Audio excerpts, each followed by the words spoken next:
can remember these days.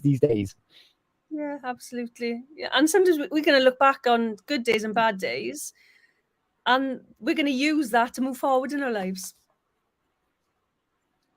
Yes, and we were talking about learning and about learning from our mistakes and learning how to go forward.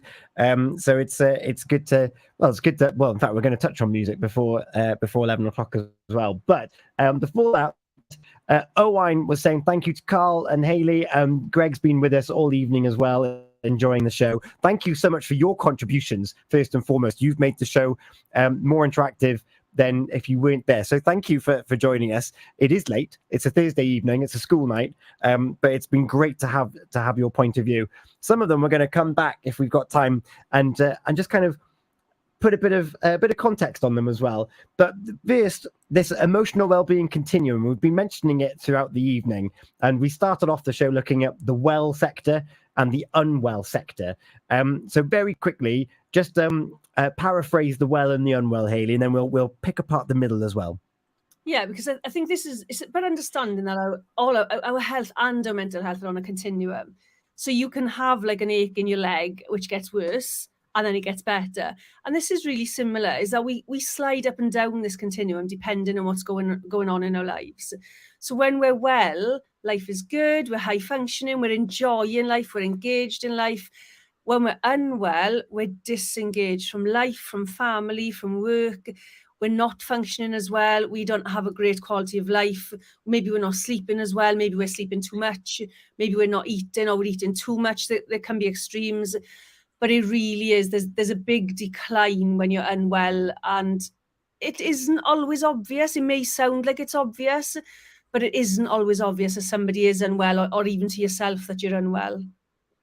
Yeah, and that's the difficulty then, is finding that awareness, isn't it? So we're going to look at these two in the middle: situational response and symptomatic indicator. Now, situational you place just under wellness, and that's probably because it's something that happens to you. Hopefully, it's short term. Is that fair to say? Yeah, I would imagine it's short term, although there are things that go on in our lives. It's the same situation can go on for a long time. So, for example, an unhealthy relationship, that can be a long-term thing. Even a pregnancy that is stressful, or that the baby's unwell, that can be a longer-term thing. But generally, at some point, this is going to pass. We also might know that it's coming. So we might know that, I don't know, for example, if you're in work and you've got a big presentation coming up, and you know the presentation stress you, and you've got to get the numbers in, the reports and all, then you know once that's done and you've got all the answers you need, or you've got all the responses you need, then that's going to pass. So there's some things we're going to know will come in, and some things we don't know will come in.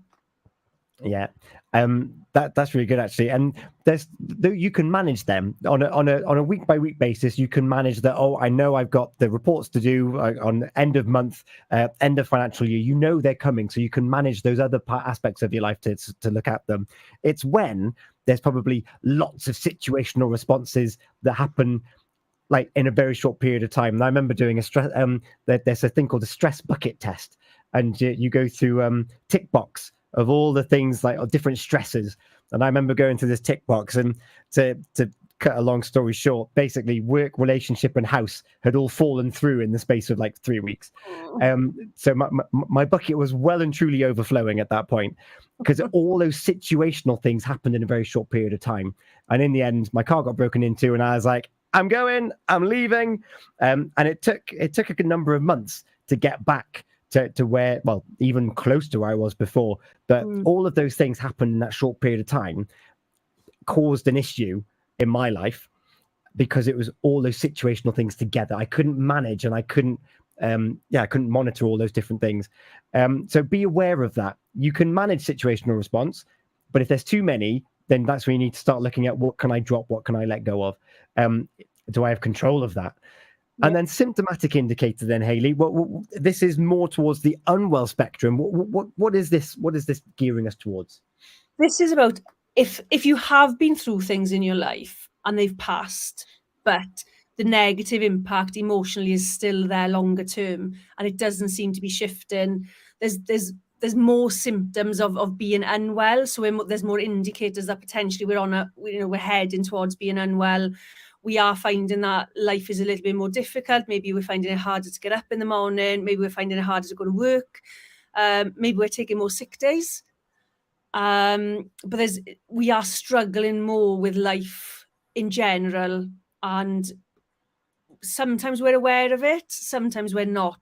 Maybe that somebody says to you, are you okay? It feels like you're not being yourself at the moment, and that may well be, something that helps you understand where you're at.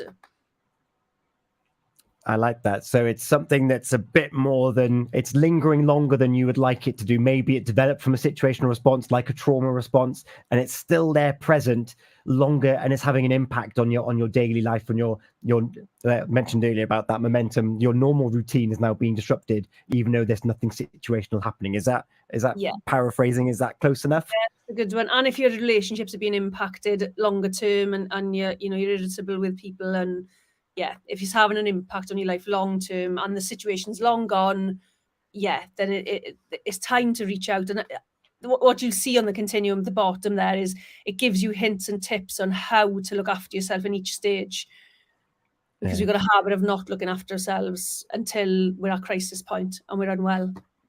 In fact, if I can do this quickly, are you happy for me to share it on screen?